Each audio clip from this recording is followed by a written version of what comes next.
पर्बतजरा ओनसोला फैबाय थानाय समाव आरोबाव जौगानायनि लामायाव।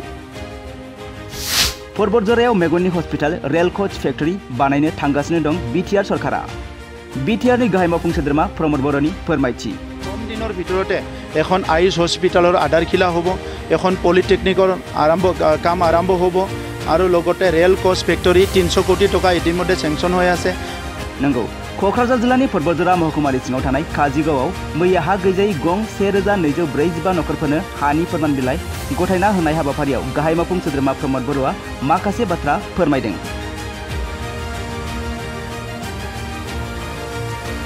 बिथाङा फोरमायदों दि भारत उदांस्रि जानाय समनिफ्रायनो पर्बतजरानि गोबां नखरफोरानो 1 बिगाबो 1 खथाबो हा मोननो हायाखैमोन।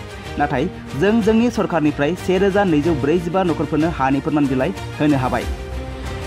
স্বাধীনতাৰ ৭৮ বছৰত पर्बतजराৰ বিভিন্ন পৰিয়ালে 1 বিঘাও 1 কঠাও মাটি পাবলৈ সক্ষম হোৱা নাছিলে। আজি আমাৰ চৰকাৰৰ তৰফৰ পৰা আমি 1245টা পৰিয়ালক মাটিৰ পাট্টা দিবলৈ এই কাৰ্যসূচী আজি আয়োজন কৰা হৈছে। आरोबाव पर्बतजरानि आद्रा थानाय खामानिखौ फैगौ जुलाइ दाननि 10 अक्ट'नि गेजेराव हानि फोरमान बिलाइ होगोन आरो जुन दानाव फरेस्टायाव रायजो जानाय गोबां नखरफोरनो बिटिआर सरकारनिफ्राय हानि फोरमान बिलाइ होबावगोन होनना फोरमायदों बिथां प्रमद बर'आ।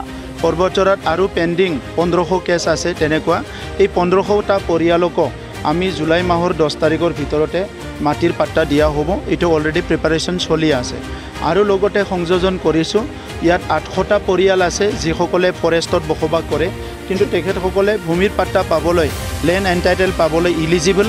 এই সকলকো আমি জুন মাহৰ শেষৰ ফালে লেণ্ড পাট্টা দিবলৈ গৈ আছোঁ। आरोबाव बिथाङा फोरमायबावदों दि खम समनि गेजेराव पर्बतजरायाव मेगननि हस्पिटालनि थाखाय अन्थाइ खाम्फा गायसनगोन आरो 300 कोटी रांनि रेल कोच फेक्टरिनि खामानियाबो जागायगोन।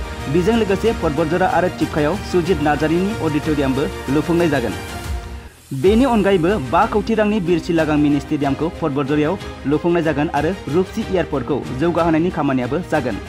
बेफोर गासैखौबो लानानैनो पर्बतजरा ओनसोला मोनसे समायना ओनसोल आरो जौगानायनि लामायाव होनना फोरमायथिदों बिथां प्रमद बर'आ। दानिया फैदो प्रमद बर' बिथाङा खौरांगिरिफोरनि सिगाङाव मा बाथ्रा बुंखो बिथांनि बुंनायनिफ्राय मिथिनानै लानि।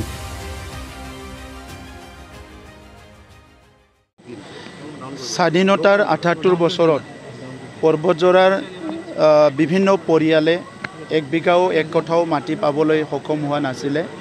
আজি আমাৰ চৰকাৰৰ তৰফৰ পৰা আমি 1245টা পৰিয়ালক মাটিৰ পাট্টা দিবলৈ এই কাৰ্যসূচী আজি আয়োজন কৰা হৈছে।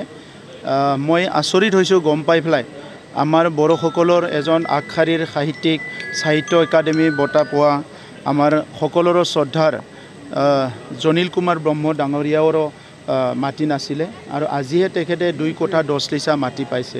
তেনেকুৱা বিভিন্নজনে মাটি পোৱা নাছিলে। চৰকাৰ আহিছে গৈছে। স্বাধীনতাৰ ৭৮ বছৰত আজি এই মহান কামটো কৰিবলৈ পাই মই বহুত আনন্দিত হৈছোঁ, বহুত সুখী হৈছোঁ আৰু ইয়াৰ কাৰণে মই বিটিআৰবাসী জনতাক ধন্যবাদ জনাইছোঁ।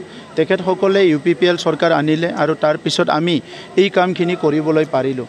আৰু লগে লগে ক'ব বিচাৰিছোঁ पर्बतजरात আৰু পেণ্ডিং 1500 কেছ আছে। তেনেকুৱা এই 1500টা পৰিয়ালকো আমি জুলাই মাহৰ 10 তাৰিখৰ ভিতৰতে মাটিৰ পাট্টা দিয়া হ'ব। এইটো অলৰেডি প্ৰিপাৰেশ্যন চলি আছে আৰু লগতে সংযোজন কৰিছোঁ ইয়াত 800টা পৰিয়াল আছে যিসকলে ফৰেষ্টত বসবাস কৰে কিন্তু তেখেতসকলে ভূমিৰ পাট্টা পাবলৈ লেণ্ড এণ্টাইটেল পাবলৈ ইলিজিবল।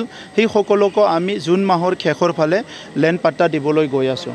গতিকে पर्बतजरात আমি যিসকল বনাফাইড চিটিজেন ইয়াৰ যিসকলে খিলঞ্জীয়া হৈ আগৰ পৰাই বসবাস কৰি আছে আইনগতভাৱে 6 শিডিউল আইনৰ দ্বাৰাই হওক বা 1886 লেণ্ড ৰেভিনিউ ৰেগুলেশ্যনৰ দ্বাৰাই হওক যিসকলে মাটি পাবলৈ ইলিজিবল সেই সকলকো আমি জুলাই মাহৰ ভিতৰত মাটিটো দি পেলাই শেষ কৰিব বিচাৰিছোঁ। আৰু জুন মাহৰ 10 তাৰিখৰ ভিতৰতে আমাৰ বৈশুমতি 2.0 আৰম্ভ হ'ব। বৈশুমতি 1.0 আমাৰ 2,72,000 পৰিয়ালৰ মাটিৰ সমস্যা সমাধান হ'ল আৰু বৈশুমতি 2.0 ইয়াত আমি 9টা বিভিন্ন সাৰ্ভিস দিবলৈ গৈ আছোঁ। ইয়াৰ ভিতৰত উল্লেখনীয় আছে যে 9,000 ক্ষুদ্ৰ চাহ খেতিয়ক যিসকলে নন ফৰেষ্ট এৰিয়াত চাহ খেতি কৰি আছে কিন্তু মাটিৰ পাট্টা পোৱা নাই বা অধিকাৰ পোৱা নাই তেখেতসকলক আমি বৈশুমতি 2.0 দ্বাৰা তেখেতসকলক লেণ্ড দিবলৈ গৈ আছোঁ।